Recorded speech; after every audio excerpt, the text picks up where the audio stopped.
श्री गणेशाय नमः। उमा महेश्वराय नमः। माता कुलदेवी नमः। माता पिता चरण कमलभ्यो नमः। तो दर्शकों, मैं इससे पहले आप लोगों को अध्याय 5 से 8 तक छोटा छोटा इसमें दिया हुआ है गीता प्रेस में। तो साकार विग्रह पूजा के रहस्य और महत्व को बताई, और इसके आगे का जो अध्याय है उसमें महेश्वर का ब्रह्मा और विष्णु को अपने निष्कल और सकल रूप का परिचय देते हुए लिंग पूजन का महत्व बताना है। आज मैं इसे आप लोगों को नहीं बताऊंगी, क्योंकि ये पहले अध्याय शुरू करने से पहले ये मैं शुरुआत में ही लगभग 11 दिन पहले बता चुकी हूँ। 100 व्यूज भी इसके आए हैं, 100 लोग इसे देख चुके हैं। तो लिंग पूजन का महत्व मैं नहीं बताते हुए मैं आगे बढ़ रही हूँ, क्योंकि ये बता चुकी हूँ। अब 10वां अध्याय में है 5 कृत्यों का प्रतिपादन, प्रणव एवं पंचाक्षर मंत्र की महत्ता, ब्रह्मा विष्णु द्वारा भगवान शिव की स्तुति तथा उनका अंतर ध्यान। यहाँ से बाकी है यही बता रहे। ब्रह्मा और विष्णु ने पूछा, प्रभो सृष्टि आदि 5 कृत्यों के लक्षण क्या हैं? यह हम दोनों को बताइए। भगवान शिव बोले, मेरे कर्तव्यों को समझना अत्यंत गहन है, तथापि मैं कृपा पूर्वक तुम्हें उनके विषय में बता रहा हूँ। ब्रह्मा और अच्युत, सृष्टि, पालन, संहार, तिरोभाव और अनुग्रह, ये 5 ही मेरे जगत संबंधी कार्य हैं। देखिए, ब्रह्मा और विष्णु दोनों शिव के समक्ष हैं, और ये कब की बात है? वही चतुर्दशी के दिन महाशिवरात्रि जो मनाया जाता है, तो फागुन मास में जब सबसे पहले एक ज्योति स्तंभ के रूप में शंकर भगवान प्रकट हुए, जिसका ओर छोर का पता लगाना असंभव हो गया ब्रह्मा और विष्णु के लिए, तब दोनों ने मिलकर के उन्हें पूजा किया, और तब बातें जो शुरू हुई वो मैं यहाँ पे बता रहे हैं। तब वो पूछे थे कि 5 जगत संबंधी क्या कार्य हैं? तो ब्रह्मा और अच्युत, विष्णु को अच्युत कहते हैं, तो 5 शिव के काम है: सृष्टि, पालन, संहार, तिरोभाव और अनुग्रह। अब देखिए पांचों को। संसार की रचना का जो आरंभ है उसी को सृष्टि कहते हैं। मुझसे पालित होकर सृष्टि का सुस्थिर रूप रहना ही उसकी स्थिति है, उसका विनाश ही संहार है। प्राणों के उत्क्रमण को तिरोभाव कहते हैं। इन सब से छुटकारा मिल जाना ही मेरा अनुग्रह है। इस प्रकार मेरे 5 कृत्य हैं। सृष्टि आदि जो 4 कृत्य हैं वे संसार का विस्तार करने वाले हैं, और 5वां कृत्य जो अनुग्रह है वो मोक्ष का है। आप लोग याद कर लीजिए, 5: सृष्टि, पालन, संहार, तिरोभाव, अनुग्रह। शिव के ये 5 काम हैं। जो अनुग्रह है उसी के लिए व्यक्ति शिव की पूजा करता है कि अब अनुग्रह मिल जाए, मोक्ष मिल जाए। जो मुक्ति चाहता है, जो संतुष्ट है, वो अलग बात है, लोग नहीं भी चाहते हैं बहुत लोग। इस प्रकार मेरे 5 कृत्य हैं। सृष्टि आदि जो 4 कृत्य हैं संसार का विस्तार करने वाले हैं। 5वां मोक्ष का द्वार खोलता है, वह सदा मुझ में ही अचल भाव से विस्थिर रहता है। मेरे भक्तजन इन 5 कृत्यों को 5 भूतों में देखते हैं। सृष्टि भूतल में, स्थिति जल में, संहार अग्नि में, तिरोभाव वायु में और अनुग्रह आकाश में स्थित है। तिरोभाव का उल्टा क्या होता है? आविर्भाव, उत्पन्न होना और फिर समाप्त होना। आविर्भाव का उल्टा होता है तिरोभाव। पृथ्वी से सबकी सृष्टि होती है, जल से सबकी वृद्धि एवं जीवन की रक्षा होती है, आग सबको जला देती है, वायु सबको एक स्थान से दूसरे स्थान को ले जाती है, और आकाश सबको अनुग्रह करता है।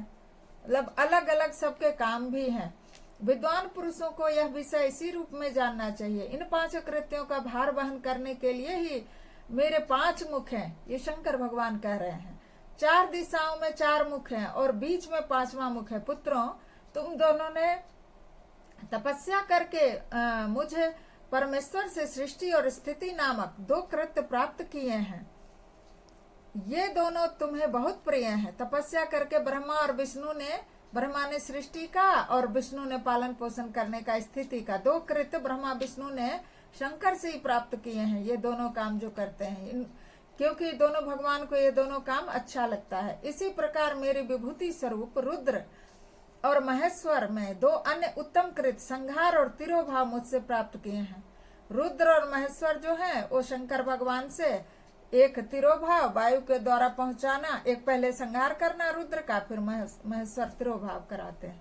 परंतु अनुग्रह नामक कृत दूसरा कोई नहीं पा सकता। रुद्र और महेश्वर अपने कर्म को भूले नहीं है, इसलिए मैं उनके लिए अपनी समानता प्रदान की है। वे रूप, वेश, कृत्य, वाहन, आसन और आयुध आदि में मेरे समान ही है। मैंने पूर्व काल में अपने स्वरूप भूत मंत्र का उपदेश किया है, जो ओंकार के रूप में प्रसिद्ध है। वह महामंगलकारी मंत्र है। सबसे पहले मेरे मुख से ओंकार प्रकट हुआ, जो मेरे स्वरूप का बोध कराने वाला है। ओंकार वाचक है और मैं वाच्य हूँ। यह मंत्र मेरा स्वरूप ही है।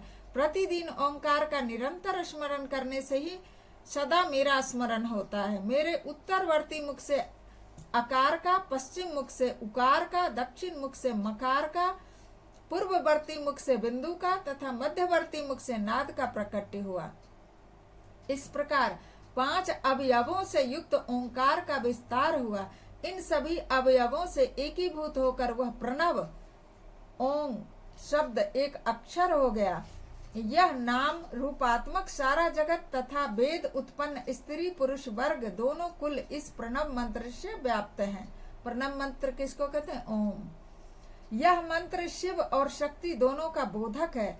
इसी से पंचाक्षर मंत्र की उत्पत्ति हुई है, जो मेरे सकल रूप का बोधक है। वह अकार आदि क्रम से और मकार आदि क्रम से क्रमशः प्रकाश में आया है। ओम नमः शिवाय यह पंचाक्षर मंत्र है। इस पंचाक्षर मंत्र से मात्र का वर्ण प्रकट हुए हैं, जो 5 वेद वाले हैं। उसी से शिरो मंत्र सहित त्रिपदा गायत्री का प्रकट हुआ है। उस गायत्री से संपूर्ण वेद प्रकट हुए हैं और उन वेदों से करोड़ों मंत्र निकले हैं। उन मंत्र से भिन्न भिन्न कार्यों की सिद्धि होती है। परंतु इस प्रणव एवं पंचाक्षर मंत्र से, प्रणव मतलब ओम और पंचाक्षर मतलब नमः शिवाय, तो प्रणव और पंचाक्षर मंत्र से संपूर्ण मनोरथों की सिद्धि होती है।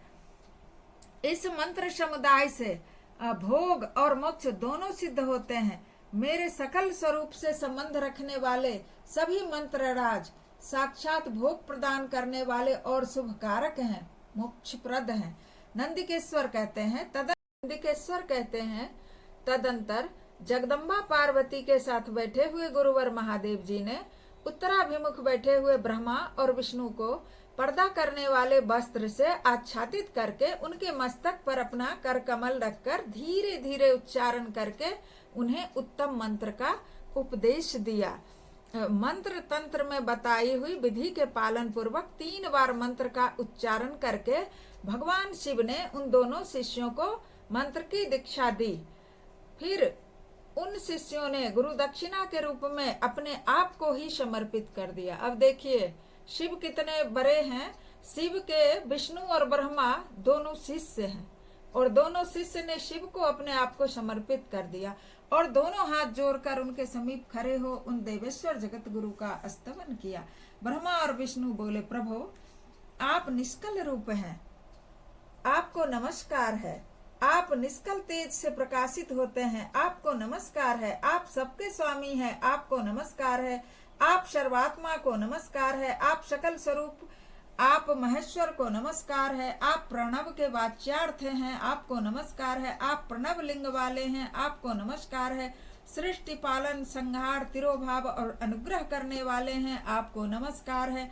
आपके 5 मुख हैं, आप परमेश्वर को नमस्कार है। पंच ब्रह्म स्वरूप 5 कृत्य वाले, आपको नमस्कार है। आप सबके आत्मा है, ब्रह्म है। आपके गुण और शक्तियां अनंत हैं, आपको नमस्कार है। आपके सकल और निष्कल 2 रूप हैं। आप सदगुरु एवं शंभु हैं, आपको नमस्कार है। इन पद्यों द्वारा अपने गुरु महेश्वर की स्तुति करके ब्रह्मा और विष्णु ने उनके चरणों में प्रणाम किया। महेश्वर बोले, आद्रा नक्षत्र से युक्त चतुर्दशी को प्रणव का जप किया जाए तो वह अक्षय फल देने वाला होता है। चतुर्दशी तो कल भी आया था, लेकिन कल आद्रा नक्षत्र नहीं था। देखिए कल कितना तारीख था? 9 तारीख को देखिए ये ज्येष्ठा नक्षत्र है। ज्येष्ठा नक्षत्र 9 तारीख को शिव चतुर्दशी व्रत प्रदोष व्रत भी था और कल शिवरात्रि भी था, तो ज्येष्ठा नक्षत्र था। तो इस तरह कैलेंडर देखते रहने से पता चल जाएगा कि कभी आद्रा नक्षत्र में तो पड़ता ही है चतुर्दशी कभी कभार, तो उसमें अगर जप किया जाए प्रणव का, ओंकार का, तो अक्षय फल देने वाला होगा। सूर्य की संक्रांति से युक्त महा आद्रा नक्षत्र में एक बार किया हुआ प्रणव जप कोटि गुना जप का फल देता है। मृगशिरा नक्षत्र का अंतिम भाग तथा पुनर्वसु का आदि भाग पूजा, होम और तर्पण आदि के लिए आद्रा के समान ही होता है। तो इन नक्षत्रों में भी शिव पूजा किया जाता है, यह जानना चाहिए। मेरा या मेरे लिंग का दर्शन प्रभात काल में ही, प्रातः और संगम मध्याह्न के पूर्व काल में करना चाहिए। देखिए हमारी भाभी जी वर्गी नगर की भाभियों, आप लोगों को मैं बताती हूँ, कभी कभार मैं भी मंदिर में जाने में लेट हो जाती हूँ। मैं कभी कभार 6 महीना में एक बार लेट हो जाती हूँ, तो आप लोग को देखती हूँ पूजा करते। मैं कई बार बताती हूँ कि 12 बजे नहीं करना चाहिए, 12 बजे के बाद। तो कहते हैं नहीं, फलाना महाराज कहते हैं कभी भी करना चाहिए। तो परिस्थिति होती है कभी भी करने का। जैसे ज्योतिर्लिंग दर्शन करने गए, 10,000 लोग गए और लाइन में लगे हैं, 5,000 लोग गए, 2,000 लोग गए, तो बारी बारी से जल चढ़ाएंगे तो 12 बजे के बाद जिसकी बारी आएगी तो लौट नहीं जाएगा ना, वो भी जल लेके जाएगा, भगवान स्वीकार करेंगे। तो उस परिस्थिति में नहीं देखा जाता है। लेकिन जब हमें नित्य डेली पूजा करना है तो क्यों नहीं हम, ये देखिए पेज नंबर 47 विद्येश्वर संहिता, गीता प्रेस के शिव पुराण से मैं बता रही हूँ, अपने मन से नहीं बता रही हूँ। इसमें देखिए मेरा या मेरे लिंग का दर्शन प्रभात काल में ही, प्रातः और मध्याह्न के पूर्व काल में करना चाहिए। मेरे दर्शन पूजन के लिए चतुर्दशी तिथि निश्चित व्यापनी अथवा प्रदोष व्यापनी लेनी चाहिए, क्योंकि परिवर्तनी तिथि से संयुक्त चतुर्दशी की ही प्रशंसा की जाती है। पूजा करने वालों के लिए मेरी मूर्ति तथा लिंग दोनों समान है, फिर भी मूर्ति की अपेक्षा लिंग का स्थान ऊंचा है। इसलिए मुमुक्षु पुरुषों को चाहिए कि वे मूर्ति से भी श्रेष्ठ समझकर लिंग की ही पूजन करें। लिंग का ओंकार मंत्र से और मूर्ति का पंचाक्षर मंत्र से पूजन करना चाहिए। शिवलिंग की स्वयं ही स्थापना करके अथवा दूसरों से भी स्थापना करवाकर उत्तम द्रव्यमय उपचारों से पूजा करनी चाहिए। इससे मेरा पद सुलभ हो जाता है। इस प्रकार उन दोनों शिष्यों को उपदेश देकर भगवान शिव वहीं अंतर ध्यान हो गए। बोलिए भगवान शंकर की जय, मैया पार्वती की जय, धर्म की जय हो, अधर्म का नाश हो, प्राणियों में सद्भाव हो, विश्व का कल्याण हो। हर हर महादेव, पार्वती पति नमः।